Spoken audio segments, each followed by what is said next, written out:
Okay, good afternoon. This is day 112 of making little videos to describe a day or thought in the life of Schizophrenic Dominic. I make little videos to describe a day or thought in the life of me, describe some amount of sanity amidst the world going crazy and warring upon me. I have experienced schizophrenia, but I don't believe I'm diseased or crazy, and I believe it is a reality to be experienced. On day 17 of these videos, I explain why I'm call myself schizophrenic rather than targeted individual. And on day 45, there's a 3-minute intro that I was doing at that time to describe why I make these videos. I've written a book on medium.com titled Unveiling the Schizophrenic Tradition, and it gives some amount of my thought processes and research on voice hearing and stalking in the public and what is characterized as the targeted individual program by others. And so I give little thoughts and stuff. Sometimes there's synchronicity. I got a little couple synchronicity things to talk about today. A couple of feedback things. Not a lot of feedback on the gangstalking front today. People have been kind of hostile in the gangstalking, but more kind of giving weird looks, like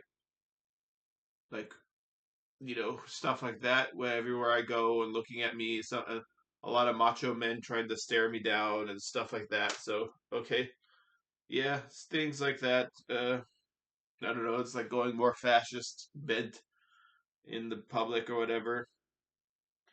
All right, so I was gonna read. I was gonna read a couple things today in my videos, and one thing I was gonna start off with was reading out of David A Hughes's book, and he's talking about like torture manuals, and he's talking about being in routine or out of routine. And I expressed yesterday that when I go out of routine, that I experience harassment or disasters happening in the world or something of that nature, or if they think something. And while they want me in routine, they also manipulate the environment to get me out of my routine a lot of times. And so this is a little bit of a play here by David A. Hughes, but I was just going to talk about this. And he says, in their new environment, according to the torture manuals, prisoners should not be provided with any routine to which they can adapt. Constantly disrupting patterns will cause prisoner to become disoriented and to experience feelings of fear and helplessness. And like I say, they try to manipulate things to get you out of your routine while threatening you. Like if you go out of your routine, but they make it kind of impossible for you to be in a routine because they're constantly changing the rules of the game of the routine and stuff. And so I have experienced that going on as a schizophrenic and stuff. He goes on to talk about isolation, and he says Pavlovian conditioning teaches that isolation and patient repetition of stimuli are required to tame wild animals. And the same is true of humans. The totalitarians have followed this rule. They know that they can condition their political victims most quickly if they are kept in isolation. Aren't rights of that the loyalty required from totalitarian subjects can only come from the completely isolated human being who, without any other social ties to family, friends, comrades, or even mere acquaintances, derives his sense of having a place in the world only from his belonging to a movement or membership to a party. And I experienced that heavily or so in the last decade or whatever, and they wanted me to become like a political person or whatever, and I have a mind for politics, but not that kind of mind where I'm gonna be you know leader in a party or something like that. So I don't it's nothing of that nature. So like I talk about politics here because it's interesting, as most people find politics interesting when you live in the real world and you're affected by it.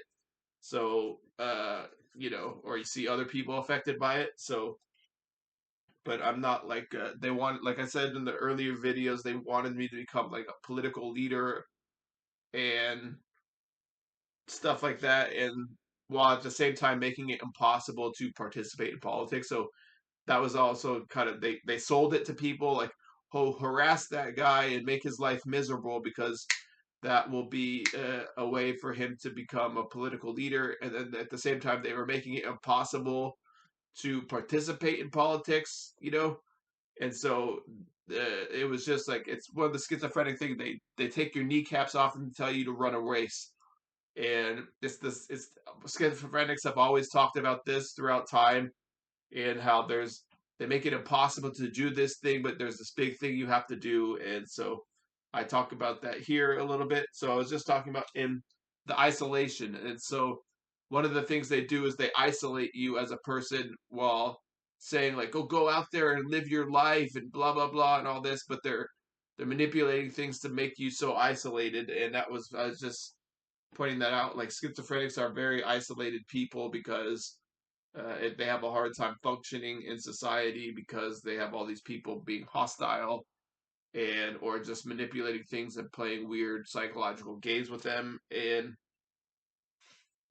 yeah, so it was done to isolate me, put me in my corner, in which I'll talk about a synchronicity here in a second of being in the corner and stuff like that. But I'll try to go fast here because I want to talk about that.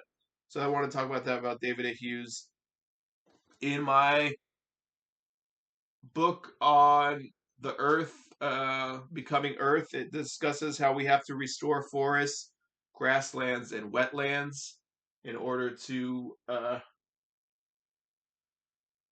restore forests, grasslands, and wetlands in order to save the planet from global warming.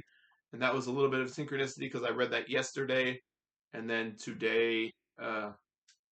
And I actually read that at the same time I was reading about an acknowledged book by Stephen Greer saying the same thing, that we have to go away from fossil fuels. And so both of them have that bent. So those are the type of books I read. And I'm glad that I was reading that. So I just wanted to share that information about, I mean, a lot of people know that, but I just wanted to share that's what I read about in Becoming Earth book. Real Threads post. Okay, so I was going to go ahead and read something out of a Threads post that I made the other day, but I actually read this from a thing that I had said a while back. But I said I was talking about Julian Assange, and I said I was just, and I said there's always an asymmetrical, or what I mean by that is there's always a uh, multifaceted angle to politics. There are multiple audiences with multiple programming going out and propaganda that means something different to each audience, or multifacetation hidden in events, which are largely orchestrated to appear on the surface one way when they function as vehicles to move the psyche of the masses another way. Take Julian Assange. On the surface, it seems like he was just a guy who wanted to buck the system and expose hidden wrongs and has been gone after by corrupt people, so surely it would be beneficial to support his cause. Yet his behavior normalized an invasion of privacy or confidential communication and obscures much more malignant and high-tech invasions of privacy ongoing. And those privacy ongoing invasions include brain hacking, monitoring of you in your house through the walls, total surveillance. Like we are living in a total like in the targeted individual thing, they talk about total individual control, and we are living in a total surveillance invasion of privacy. And I have I just gave up on that and said that's just the way. Like I said in some of my other videos, I just say that's just the way of the world at this point, and that's just the way we're going. And I don't see it. I don't see us turning the clock back on that front. And so Julian Assange doesn't talk about that, and he talks about email. Like the fact that he could possibly hack emails, and it's not really believable. So I talk about that, and it seems like what was going on, and it kind of related to the Julian Assange thing, is that with Donald Trump, we're seeing a controlled demolition of democracy, or controlled demolition of America as we know it.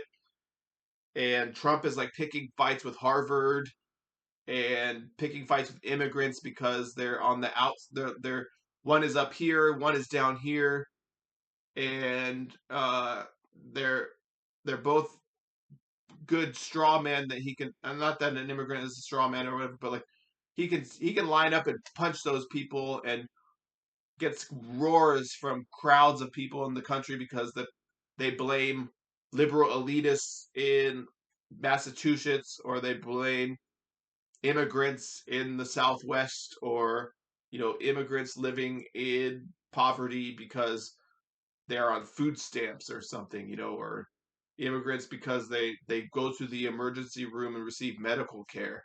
And so people, uh, he picks fights with people he thinks he can gain popularity through, or to his base, the cult that follows him or whatever, the cult that says, yeah, it's those liberal elitists and those immigrants that are the problem, because liberal elitists and the immigrants don't think like me in my, that's really what it is. They don't think in a cult, and so they're outside the cult. And so yeah, but in any event, uh there is total surveillance going on, and we're seeing a controlled demolition, perhaps. And that's why Trump is picking fights with those people, because it's a controlled demolition. It gets his support, and I don't know what they're going to replace America with, or maybe there will be some sort of like I said in the other videos, there's a constant bring back America,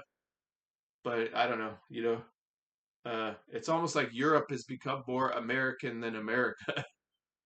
Like Americans are doing this no immigrant thing and kicking people out of the country, and yeah, it's like that's not really what America is. But all right, so I was going to talk about a commercial, just speaking of feedback and stuff like that when you're in the targeted individual program or the schizophrenia program. Uh, I received a commercial when I was talking about, because I was thinking about going into accounting. My sister was talking about it, and I was like, oh, I could maybe do some accounting or something like that. I think I have a decent mathematical mind for numbers and stuff like that.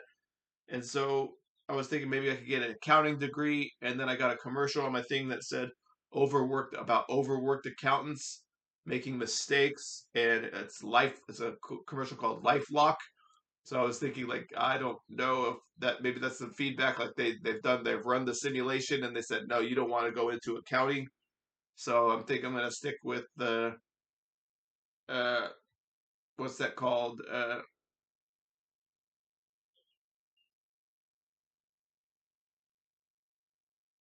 DoorDash. Sorry, a long pause. All right, another synchronicity. I was reading in my We Are Electric book, and it was all about eggs and electric stimulation of females and their eggs and ovulation and stuff. And it was all about that for the last 2 pages or whatever. And I've read that for a couple days here. And in the We Are Electric, so it was experiments that were done on that. And then I picked up my A Language Older Than Words book, and he's talking about wasps uh, pollinating eggs and stuff, uh, laying their eggs and stuff. And I was like, that was like a synchronicity. And furthermore, he discusses that he was on a farm, and it was all about the farmer was trying to give back to the land, to a community of people, rather than just focus on giving to himself, to the producer. And it was all about like the difference between in nature everything goes towards a community of people, and in our system everything goes to a producer of something. And it was calling the difference. And this farmer would buy dogs, that like three-legged dogs and broken down horses and stuff like that. And he would put them all together in the yard, and cats and all kinds of goats and stuff. And he had this huge farm where he had all the animals, and they all ran free wherever they wanted to go on the farm.